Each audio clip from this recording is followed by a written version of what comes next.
Welcome to the world famous Giants of Psychology assignment. That might have been an oversell. A couple people have said they liked it though.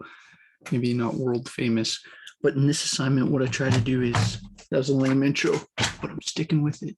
In this assignment, what I want to do is give you an opportunity to pick one of these, what I'm calling here, giants of psychology, these people that have had these gigantic, to keep using the same word, impact on the field. And some of them are major focuses of this course, like, for example, Freud and Erickson and Bandura and Skinner and Maslow and Vygotsky and Pavlov. Watson to a lesser extent. But some are lesser known people like Sabrina Spellrein and maybe Melanie Klein. Maybe you aren't as familiar with, or Fritz Perls or Albert Ellis or Ken Wilber. So I'm going to get to them in a sec. So those are sort of the list of people I'm presenting to you. Okay, so here's my little write-up. Developmental psychology is a discipline with deep roots in the history of philosophical thought and psychological thought. Yeah, with psychological thought in general, right? So, and philosophical thought, because at a certain point, what's the difference? And if you're interested in that question, I'd recommend the one on the third down on the left, William James, and he's sort of this functional psychology or functionalism in general, and sort of, and then you have the objectivist stand from Ayn Rand too, and functionalism. So their juxtaposition is interesting, but William James sort of bridged this gap between what is philosophies of mind, which is going to actually be our next topic, and the science of psychology, right? So when you hear, if you were to just Google the founder of psychology is, I'm going to put money on the fact that, I've never actually tried that, but that'd be interesting. It's either going to say Freud or William James. And it's just going to depend who you're asking and what you're judging as the start of psychology, whether you're talking more philosophically, and then it's probably James because he's just writing a bit earlier and he's in America. Then you have Freud in Vienna, Austria. So the easiest way to say it is the father of American psychology would be James, and then the father of psychoanalysis is Freud. But even that, it's like the relationship between those two is interesting. So my question here, though, is,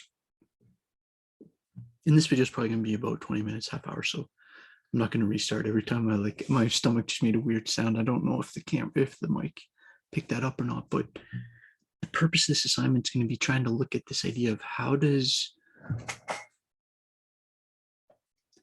these ideas of these great thinkers in the history of psychology that led to this field that a lot of you are interested in and taking classes in, and what were their big ideas?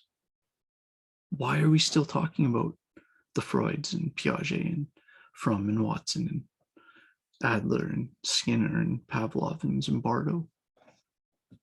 And it's because they had these massively disproportionate influences on the field. They're not just random psychologists. These are the psychologists that had a huge impact on the shape of the field. I say at the bottom there, important note that you're not limited to this list. If there's someone that you thought of kind of left off, or a group of scholars you'd like to include, it's again, I'm just asking to please email me just so I can kind of maybe help or whatever. I'm not going to probably say no to anything. I just want to make sure that you're going to be able to answer the questions. So I'm saying that this is going to be true with both of these digital assignments. Like, you can do this either by yourself or with one other classmate. I'll leave that decision to you. You'd get the same mark. The entire interpersonal thing of how you two work together is completely on you.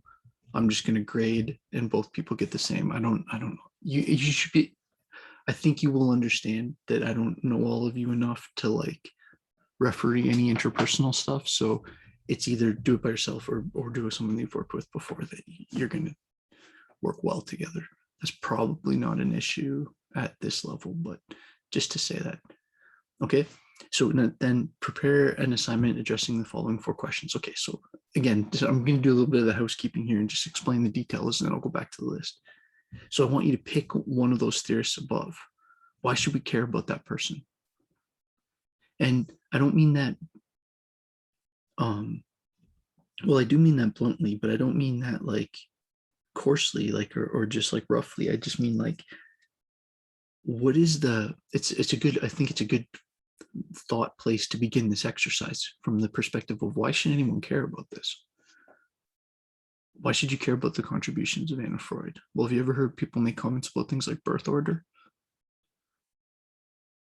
Do you know Anna Freud's like one of the most powerful minds in the history of psychology? And yeah, obviously some of it is that she has the last name Freud, and that she was like the prized daughter of Sigmund. And Anna Freud was also a kind of harsh person, but and she was very blunt and almost painfully blunt with people. But she was also one of the greatest minds in the history of this whole field. And one of her best friends with it was Erik Erikson. And then Erik Erikson starts this whole psychosocial model that you could all probably write out for me. And it's like, okay, but that's kind of the point.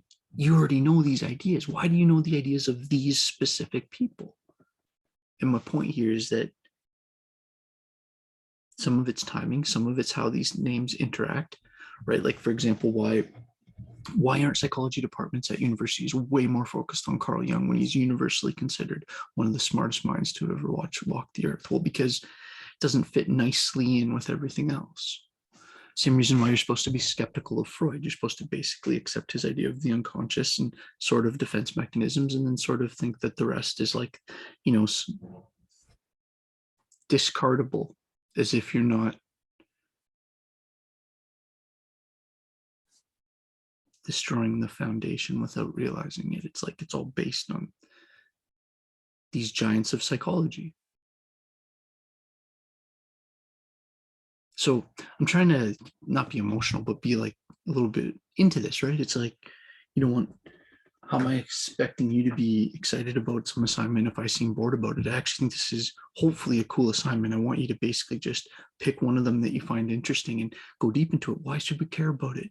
What's the key theoretical contribution to psychology that person makes, that say Bandura made?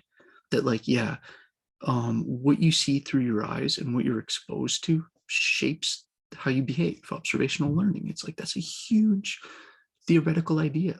Freud and the unconscious, Jung and archetypes, Anna Freud and birth order, Virginia Satir and like family dynamics, right? Or Adler in this idea of the inferiority complex, which you've probably heard that word before, right? And that's like a core idea in analytic psychology, which is considered the second Viennese school, because Vienna, Austria, had a very disproportionate influence too, right? So if you're like, well, shouldn't psych be a little bit from everywhere in the world? That's not what the history was. The history was very much Vienna, Austria. So from there we get like Freud, the entire Freud family, including Sigmund and Anna, and including Edward Bernays, who no one knows that person's name, but had probably the biggest effect of any psychologist ever, right? Edward Bernays became huge in Madison Avenue and basically rewrote marketing and advertising. And basically the show Mad Men is sort of about that. And it's like, I've never actually watched that, but I want to. It's on my list,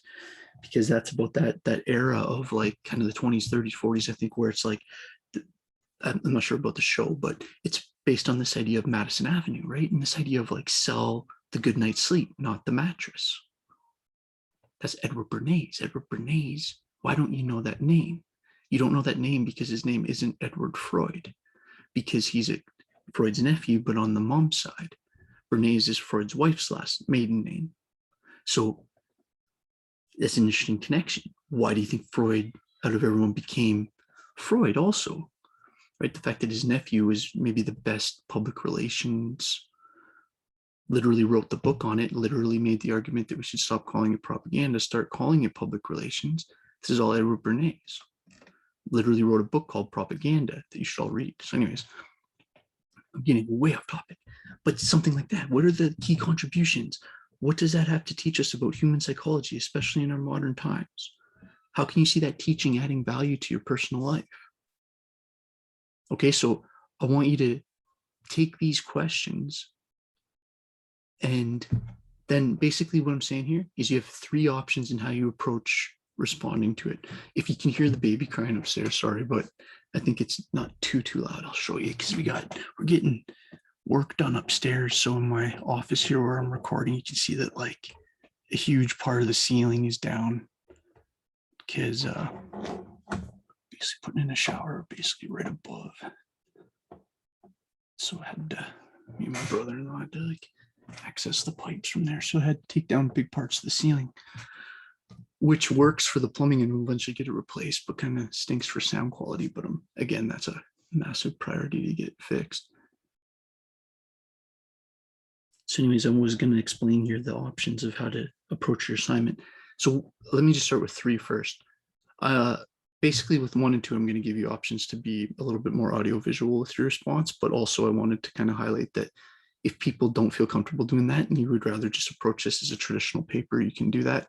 I'd like you to answer the 4 questions above. If you're doing a more traditional essay, you can just kind of approach it like a regular academic paper you would do at NIPSing. I'd like to encourage you to try one of the first 2, especially if you never have before. I've had like students last year that never had made a video for an assignment. And by the time they were done, well, some of them did a course with me and then a course in the winter and then the spring course. And they'd done like almost, 6 or 7 presentations that way. And all of a sudden it's like a new skill in your skill set. Yeah, but if you write it, so I'm saying like maybe a 6-page minimum, maximum at 8 pages, double space with like your basic APA or whatever, but you don't need like a reference page. You don't need a title page or anything like that. Just your responses to those 4 questions. All right, I'll be using that Turnitin software that probably all your teachers use. Okay, do a part 2 just because this baby's crying. I'm going to go help. I'm going to do a part 2 where I'm going to just go through the list of the people. Okay, so I'll see you in just a minute here.